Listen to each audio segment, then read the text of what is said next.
নমস্কাৰ আপোনালোক সকলোকে পুনৰবাৰ স্বাগতম নসমাই মছজিদ বন্ধুসকল কলকাতা চামক আজি 9টা গুৰুত্বপূৰ্ণ খবৰ অসমত 40% বৃদ্ধি পালে মুছলমানৰ জনসংখ্যা আৰু মুছলমানৰ জনসংখ্যাক লৈ উদ্বিগ্ন মুখ্যমন্ত্ৰী হিমন্ত বিশ্ব শৰ্মা 1951 চনত মাত্ৰ 12% আছিল মুছলমানৰ জনসংখ্যা আৰু 2024ত এই জনসংখ্যা বৃদ্ধি পাই হৈ গৈ 40% আজি মুখ্যমন্ত্ৰীয়ে ৰাজহুৱা কৰিলে এই তথ্য অসমত 40% বৃদ্ধি পালে মুছলমানৰ জনসংখ্যা আজি মুখ্যমন্ত্ৰীয়ে ৰাজহুৱা কৰিলে এই তথ্য 1951 চনত মাত্ৰ 12% আছিল মুছলমানৰ জনসংখ্যা আৰু মুছলমানৰ জনসংখ্যাৰ বাবে আমি ৰাজ্যৰ কেইবাখনো জিলা ইতিমধ্যে হেৰুৱাইছো এই মন্তব্য মুখ্যমন্ত্ৰী হিমন্ত বিশ্ব শৰ্মাৰ হিমন্ত বিশ্ব শৰ্মাই লগতে কয় যে এয়া মৰ আৰু অসমীয়াৰ বাবে জীৱন মৰণৰ খেল প্ৰতিদিনে ইয়াৰ বিৰুদ্ধে মই সংঘৰ্ষ কৰি আহিছো জনগাঁথনি পৰিৱৰ্তন আমাৰ বাবে এটা ডাঙৰ সমস্যা এক সংবাদমেলত এই মন্তব্য কৰে মুখ্যমন্ত্ৰী ডক্টৰ হিমন্ত বিশ্ব শৰ্মাই সাৱধান ৰাজ্যবাসী ৰাজ্যত ভয়ানক হাৰত বৃদ্ধি হ'ব পাৰে আলু পিঁয়াজৰ দাম ৰাজ্যত হ'ব পাৰে আলু পিঁয়াজৰ নাটনি পশ্চিমবংগৰ মুখ্যমন্ত্ৰী মমতা বেনাৰ্জীয়ে অসমলৈ বন্ধ কৰি দিলে আলু পিঁয়াজৰ ৰপ্তানি পশ্চিমবংগত আবদ্ধ হৈ আছে অসম অভিমুখী শ আলু পিঁয়াজ ভৰ্তি ট্ৰাক ৰাজ্যত ভয়ানক হাৰত বৃদ্ধি হ'ব পাৰে আলু পিঁয়াজৰ দাম পশ্চিমবংগৰ মুখ্যমন্ত্ৰী মমতা বেনাৰ্জীয়ে অসমলৈ বন্ধ কৰি দিলে আলু পিঁয়াজৰ ৰপ্তানি পশ্চিমবংগত আবদ্ধ হৈ আছে অসম অভিমুখী শ আলু ভৰ্তি ট্ৰাক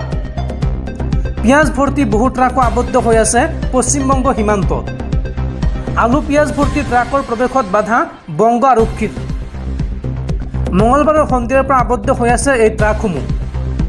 আৰু ইতিমধ্যে আবদ্ধ ট্ৰাকত পচিবলৈ ধৰিছে বহু আলু এই ট্ৰাকসমূহ এৰি নিদিলে অসমত আলুৰ ব্যাপক নাটনিৰ সম্ভাৱনা পশ্চিমবংগৰ মুখ্যমন্ত্ৰী মমতা বেনাৰ্জীয়ে প্ৰশাসনক দিছিল এই সন্দৰ্ভত কঠোৰ নিৰ্দেশনা এই কঠোৰ নিৰ্দেশৰ পিছতেই সীমান্তত আলু ট্ৰাকত প্ৰৱেশত বাধা পশ্চিমবংগ আৰক্ষীৰ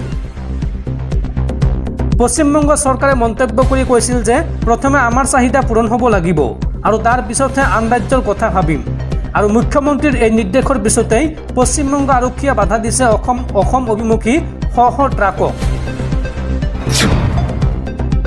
বন্ধ হ'ল বাংগালুৰুলৈ চাকৰি বিচাৰি যোৱাৰ বাট থলুৱা নিযুক্তিক লৈ কৰ্ণাটক চৰকাৰৰ ডাঙৰ সিদ্ধান্ত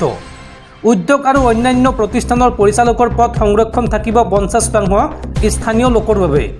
আৰু পৰিচালকৰ পদবীৰ বাদে অন্য পদ সংৰক্ষণ হ'ব 75% এখন বিশেষ বিধেয়কত অনুমোদন কৰ্ণাটক কেবিনেটৰ কৰ্ণাটকৰ স্থায়ী বাসিন্দাই নিযুক্তিৰ ক্ষেত্ৰত পাব প্ৰাধান্য 15 বছৰৰ অধিক কাল কৰ্ণাটকত বাস কৰা লোকে পাব এই সুবিধা আৰু এই সুবিধা ল'বলৈ কানাডা ভাষা ক'বলৈ আৰু পঢ়িবলৈ লগতে লিখিবলৈ জনাটো বাধ্যতামূলক দৰ্শকসকল আৰু বহুতো গুৰুত্বপূৰ্ণ খবৰ আছে তাৰ আগতে আপোনাক জনাওঁ যে যদি আপুনি এতিয়ালৈকে এইটো ভিডিঅ'ত লাইক কৰা নাই তেন্তে এতিয়াই ভিডিঅ'টোত লাইক কৰি দিয়ক আৰু এনেকুৱা ধৰণৰ ভিডিঅ'সমূহ নিতৌ চাবলৈ চেনেলটো ছাবস্ক্ৰাইব কৰি কাষত থকা বেল আইকনটো প্ৰেছ কৰি ৰাখক ৰিচাৰ্জৰ মূল্য বৃদ্ধিৰ মাজতে গ্ৰাহকসকলক বাম্পাৰ অফাৰ দিছে বিএছএনএলে দেশৰ কোটি কোটি গ্ৰাহকৰ কাষত থিয় হৈছে বিএছএনএল আৰু আপুনি মাত্ৰ 1 মিনিটৰ ভিতৰত মোবাইল নম্বৰটো পৰ্ট কৰিব পাৰিব বিএছএনএললৈ কেনেকৈ কি কৰিব সমগ্ৰ প্ৰক্ৰিয়া চাওঁ আহক দেশৰ কোটি কোটি গ্ৰাহকৰ কাষত থিয় হৈছে বিএছএনএল জিঅ' এয়াৰটেল ভোডাফোনে বৃদ্ধি কৰিছিল ৰিচাৰ্জৰ মূল্য আৰু ইয়াৰ পিছতে হাহাকাৰ লাগিছে দেশৰ কোটি কোটি গ্ৰাহকৰ মাজত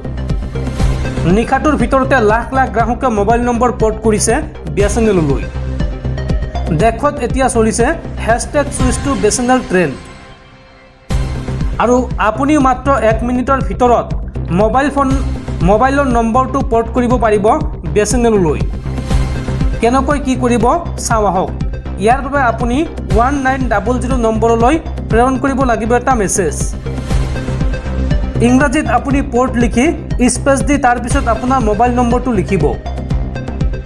আৰু তাৰ পিছত 1900 নম্বৰলৈ প্ৰেৰণ কৰিব আৰু এই নম্বৰত প্ৰেৰণৰ পিছতেই আপোনাৰ মোবাইল নম্বৰটো বিএছএনএললৈ পৰ্ট হৈ পৰিব মূল্য বৃদ্ধিৰ এই সময়তে বিএছএনএলে 15টাকৈ প্লেনত আগবঢ়াইছে বাম্পাৰ অফাৰ আৰু প্ৰতিদিনে বৃদ্ধি পাইছে BSNLৰ গ্ৰাহকৰ সংখ্যা